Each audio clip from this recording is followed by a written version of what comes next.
আসসালামু আলাইকুম। সবাইকে শুভেচ্ছা জানিয়ে কুরাইশ নিউজের রাতের সংবাদ শুরু করছি। আমি রফিকুল ইসলাম। শুরুতেই সংবাদ শিরোনাম। এক ব্যক্তির একাধিক মিডিয়া থাকা যাবে না, গণমাধ্যম সংস্কার কমিশনের সুপারিশ। সংলাপের মাধ্যমে ঐক্যমতে পৌঁছানো সম্ভব জানিয়েছেন জাতীয় ঐক্যমত্য কমিশনের ভাইস চেয়ারম্যান। দ্রুত নির্বাচন না হলে ফ্যাসিবাদের পুনর্জন্ম হতে পারে, দাবি গণ অধিকার পরিষদের। এবং না ফেরার দেশে পাড়ি জমিয়েছেন কিংবদন্তি বক্সার জর্জ ফোরম্যান। এবার বিস্তারিত, শুরুতেই জাতীয় প্রসঙ্গ। রাজনৈতিক দলগুলোর মধ্যে মতবিরোধ ও মতপার্থক্য থাকলেও ব্যক্তি হিসেবে অনেকে একই মত পোষণ করেন বলে মন্তব্য করেছেন জাতীয় ঐক্যমত্য কমিশনের ভাইস চেয়ারম্যান আলী রিয়াজ। শনিবার জাতীয় সংসদ ভবনের এলডি হলে খেলাফত মজলিসের সঙ্গে এক বৈঠকে তিনি এসব কথা বলেন। এ সময় সংলাপের মাধ্যমে একটি জাতীয় ঐক্যমত্যে পৌঁছানোর সম্ভাবনা রয়েছে বলে মন্তব্য করেন তিনি। বৈঠকের শুরুতে সবাইকে ঐক্যমত্য কমিশন ও প্রধান উপদেষ্টা মোহাম্মদ ইউনূসের পক্ষ থেকে ধন্যবাদ জানিয়ে আলী রিয়াজ বলেন, সংলাপ শুধু তাদের দলের মধ্যেই সীমাবদ্ধ থাকবে না, এতে অন্যান্য রাজনৈতিক দলও অন্তর্ভুক্ত থাকবে। এ সময় খেলাফত মজলিসের মহাসচিব ডক্টর আহমেদ আব্দুল কাদের বলেন, সংস্কার নিয়ে দ্বিমত থাকা বিষয়গুলোতে এই বৈঠকের মাধ্যমে একমতে পৌঁছানো সম্ভব হবে। সব রাজনৈতিক দলকে সম্পৃক্ত করে বাংলাদেশে সংলাপের মাধ্যমে দ্রুত জাতীয় ঐক্যমত্য গঠন করা সম্ভব বলেও মন্তব্য করেন আলী রিয়াজ। সেটাকে বিবেচনা করে আমরা বিভিন্ন বিষয়ে আলোচনা করব। আপনাদের মতামতগুলো ক্ষেত্রে অনেক ক্ষেত্রে আপনারা একমত হয়েছেন, অনেক ক্ষেত্রে আপনাদের কিছু ভিন্ন মত আছে, বক্তব্য আছে, সেগুলো আমরা শুনব। আমরা মনে করি যে আলাপ আলোচনার মধ্য দিয়ে আমরা একটা জাতীয় ঐক্যমত্য তৈরি করতে পারব। তারই অংশ হিসেবে আপনারা এসছেন এবং অত্যন্ত স্বল্প সময়ের মধ্যেই আমরা কাজ শুরু করেছি। এই অর্থে যে খুব দীর্ঘ সময় দেওয়া যায়নি আপনাদেরকে, কিন্তু আপনারা আন্তরিকভাবে যেই মতামতগুলো জানিয়েছেন সেই মতামতগুলোর ভিত্তিতেই আমরা আলোচনাটা শুরু করব এবং আমরা আশা করি যে আলোচনা শুধু আপনাদের সঙ্গে না, অন্যান্য রাজনৈতিক দলের সঙ্গে আলোচনা অব্যাহত থাকবে এবং তার মধ্য দিয়ে আমরা এক জায়গায় আসতে পারবো স্বল্পতম সময়ের মধ্য দিয়ে। আবারও জাতীয় ঐক্যমত্য কমিশনের পক্ষ থেকে এবং তার প্রধান অধ্যাপক ইউনূসের পক্ষ থেকে আপনাদের সবাইকে আন্তরিক ধন্যবাদ। এক ব্যক্তির হাতে একাধিক পত্রিকা বা টিভির মালিকানাধীন থাকতে পারবে না, যে কোনো একটি বেছে নিতে হবে। বড় মিডিয়াগুলোকে পাবলিক লিস্টেড কোম্পানি করতে হবে যাতে সবার শেয়ার থাকে। শনিবার দুপুর 12টায় রাজধানীর রাষ্ট্রীয় অতিথি ভবন যমুনায় এসব প্রস্তাব রেখে প্রধান উপদেষ্টা অধ্যাপক ডক্টর মোহাম্মদ ইউনূসের কাছে প্রতিবেদন জমা দিয়েছে গণমাধ্যম সংস্কার কমিশন। পরে সংবাদ ব্রিফিংয়ে সংস্কার কমিশনের প্রধান কামাল আহমেদ বলেন, ওয়ান হাউস ওয়ান মিডিয়ার প্রস্তাবনা দেয়া হয়েছে। বাংলাদেশ টেলিভিশন ও বেতারকে স্বায়ত্তশাসন দিতে হবে। দুটি প্রতিষ্ঠানের সমন্বয়ে জাতীয় সম্প্রচার সংস্থা তৈরি করতে হবে। এ সংস্থাকে স্বায়ত্তশাসনের মাধ্যমে পরিচালনা করতে হবে। এছাড়াও সাংবাদিকদের বেতন কাঠামো এন্ট্রি নবম গ্রেড উল্লেখ করে সুপারিশ করা হয়েছে। যারা এই টেলিভিশনের মালিকানায় আছেন, বড় বড় সংবাদপত্রের মালিকানায় আছেন, তাদের মালিকানার মধ্যে জনগণের স্বার্থ কতটুকু প্রতিফলিত হচ্ছে তাদের মালিকানায় পরিচালিত প্রতিষ্ঠান, সেটা একটা বড় প্রশ্ন। কারণ তাদের কোনো জবাবদিহিতা নাই। ক্রস ওনারশিপ এটাও বন্ধ করার প্রস্তাব করেছে। ওয়ান হাউস ওয়ান মিডিয়া এর চাইতে বেশি হতে পারবে না। সারা দেশে একটা রাজনৈতিক ঐক্যমত্য আছে। সব দল সবসময় বলে এসেছে যে বেতার টিভির স্বায়ত্তশাসন দিতে হবে। এখন এটা উপযুক্ত সময় বেতার টিভির স্বায়ত্তশাসন ইমপ্লিমেন্ট করা, বাস্তবায়ন করা।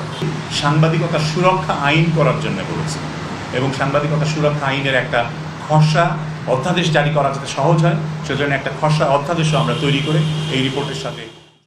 প্রয়োজনীয় সংস্কার শেষে অতি দ্রুত নির্বাচন না হলে দেশে ফ্যাসিবাদের পুনর্জন্ম হতে পারে, এমনটাই মন্তব্য করেছেন গণ অধিকার পরিষদের সাধারণ সম্পাদক রাশেদ খান। শনিবার জাতীয় প্রেস ক্লাবের সামনে আওয়ামী লীগ নিষিদ্ধের দাবিতে গণ অধিকার পরিষদের অবস্থান এবং গণস্বাক্ষর কর্মসূচিতে একথা বলেন তিনি। বিস্তারিত জানাচ্ছেন ইসরাফিল ফকির। আওয়ামী লীগ নিষিদ্ধের দাবিতে পুরো রাজধানীতেই চলছে আন্দোলন। বিক্ষোভ প্রকাশ করেছে বিভিন্ন সংগঠন। এরই ধারাবাহিকতায় এবার সামনে এলো গণ অধিকার পরিষদ। শনিবার জাতীয় প্রেস ক্লাবের সামনে আওয়ামী লীগ নিষিদ্ধের দাবিতে গণ অধিকার পরিষদের অবস্থান এবং গণস্বাক্ষর কর্মসূচির আয়োজন করা হয়েছে। প্রয়োজনীয় সংস্কার শেষে অতি দ্রুত নির্বাচন না হলে দেশে ফ্যাসিবাদের পুনর্জন্ম হতে পারে বলে মন্তব্য করেছে গণ অধিকার পরিষদের সাধারণ সম্পাদক রাশেদ খান। এ সময় তিনি আরো বলেন, আওয়ামী লীগ কোনো রাজনৈতিক দল নয়, তারা একটি মাফিয়া খুনি গোষ্ঠী। আওয়ামী লীগের যারা নিরীহ ছিল তাদের ক্ষমা করলেও যারা ফ্যাসিবাদ প্রতিষ্ঠায় ভূমিকা রেখেছে তাদের বিচারের আওতায় আনতে হবে। জাতীয় সংলাপের মাধ্যমে সব দলের মতামতের ভিত্তিতে আওয়ামী লীগকে নিষিদ্ধের দাবি জানিয়ে সেনাবাহিনীকে জনগণের মুখোমুখি দাঁড় করানোর ষড়যন্ত্র চলছে উল্লেখ করে তিনি বলেন, এমনটা চলতে থাকলে দেশে আরেকটি 111 তৈরি হতে পারে। এই যে 30,000 মানুষ তারা এখনো পর্যন্ত হাসপাতালের বিছানায় কাতরাচ্ছে, অনেকে আমাদের অফিসে এসেছে, আমরা কথা বলেছি, যারা গুরুতর আহত এদেরকে মাত্র 1 লাখ টাকা করে ক্ষতিপূরণ দেওয়া হয়েছে। আমাদের জীবনটা কি এতটাই মূল্যহীন এই সরকারের কাছে যে মাত্র 1 লাখ টাকা, 1 লাখ টাকা দিয়ে কি চিকিৎসা হয়? কারোর হাত ভেঙে গেছে, কারোর পা ভেঙে গেছে, কারোর চোখ নষ্ট হয়ে গেছে, একটা চোখের মূল্য কি 1 লাখ টাকা? আমরা সরকারকে বলেছিলাম এদের পুনর্বাসনের ব্যবস্থা করতে হবে, চাকরি দিতে হবে, এদের ভাতা দিতে হবে, এদের চিকিৎসার ব্যবস্থা করতে হবে। অবস্থান কর্মসূচিতে গণ অধিকার পরিষদের মুখপাত্র ফারুক হাসান সহ অন্যান্য নেতাকর্মীরা বক্তব্য রাখেন। বক্তারা সুন্দর আগামীর বাংলাদেশ বিনির্মাণে আওয়ামী লীগ নিষিদ্ধের জোর দাবি তোলেন। ইসরাফিল ফকির, ক্রাইস্ট নিউজ, ঢাকা। ঢাকার সড়ক পরিবহন খাতে এক সময়ের প্রভাবশালী নাম এনা পরিবহন, যার মালিক খন্দকার এনায়েতুল্লাহ। এবার তার বিরুদ্ধে দুর্নীতি দমন কমিশন দুদক নতুন তদন্ত শুরু করেছে। এনায়েতুল্লাহ এবং তার পরিবারের বিরুদ্ধে দুর্নীতি, চাঁদাবাজি ও অবৈধ সম্পদের অর্জনের বিস্তর অভিযোগ উঠেছে। বিস্তারিত থাকছে মাসুদ ইভার ডেস্ক রিপোর্টে।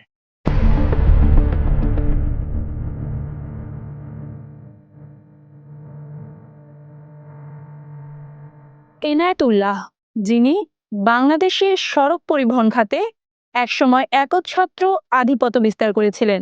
এনা পরিবহনের মালিক হিসেবে তিনি দেশের অনেক গুরুত্বপূর্ণ সড়ক মহাসড়কে দীর্ঘ সময় ধরে আধিপত্য চালিয়েছেন। তার বিরুদ্ধে রয়েছে চাঁদাবাজি, অবৈধ সম্পদ অর্জন এবং দুর্নীতির গুরুতর অভিযোগ।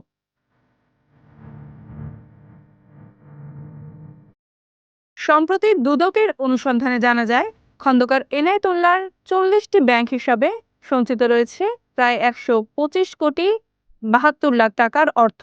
তার ব্যক্তিগত সঞ্চয় হিসাবগুলোতে প্রায় এই পরিমাণ টাকা রয়েছে, যা মূলত তার অবৈধ আয়ের প্রতিফলন বলে মনে করা হচ্ছে। এছাড়াও এনায়েতুল্লাহর নামে এবং তার পরিবারের সদস্যদের নামে 235টি বাসের মালিকানা রয়েছে, যেগুলোর আড়ালে বিক্রি করার চেষ্টা চলছে।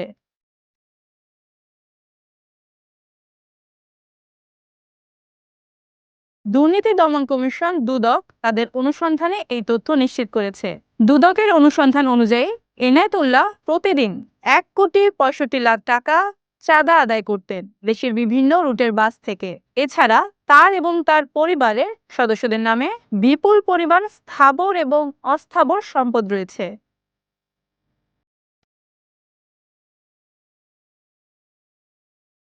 এই অবৈধ সম্পদ অর্জনের অভিযোগের ভিত্তিতে দুদক তাদের বিদেশ যাত্রায় নিষেধাজ্ঞা দিয়েছে। তার বিরুদ্ধে তীব্র আইনগত পদক্ষেপ নেওয়ার প্রস্তুতি চলছে। এনায়েতুল্লাহ এবং তার পরিবারের বিরুদ্ধে দুর্নীতি এবং অবৈধ আয়ের ব্যাপারে অনুসন্ধান চালিয়ে যাচ্ছে দুদক। তাদের সম্পত্তি যাতে পাচার হতে না পারে সেজন্য নেওয়া হচ্ছে দ্রুত পদক্ষেপ।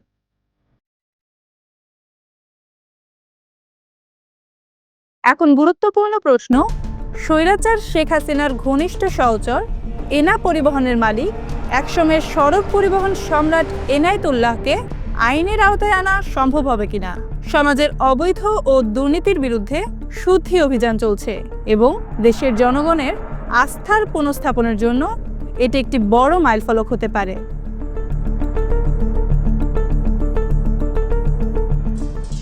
Masuda Eva, news desk, Quraish news. এবার জেলার সংবাদ।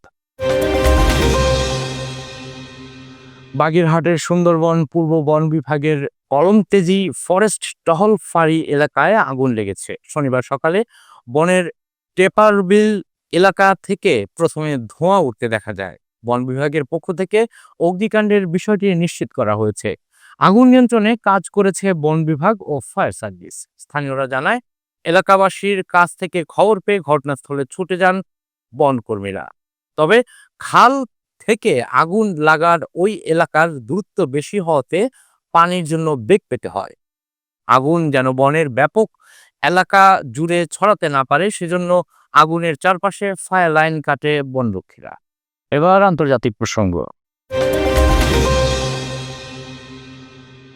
ফিলিস্তিনের গাজা ভূখণ্ডে ইসরায়েলের আগ্রাসনে অসংখ্য নিরীহ শিশু, নারী, পুরুষ গণহত্যার শিকার হচ্ছে। ভয়ানক মানবাধিকার লঙ্ঘনের সারা বিশ্ব ক্ষোভে ফেটে পড়েছে। থেমে নেই বাংলাদেশও। মুসলিম গণহত্যার বিরুদ্ধে সোচ্চার বাংলাদেশের মানুষ। তাদের ভাবনার কথা ক্যামেরায় ধারণ করেছেন আলামিন রাব্বি। বিস্তারিত জাকির হোসেনের প্রতিবেদনে। আপনি কেমন মুসলমান যে আপনার মুসলমান ভাই মারতেছে, আপনি সেই তাদের বিরুদ্ধে কোনো প্রতিবাদ করেন না?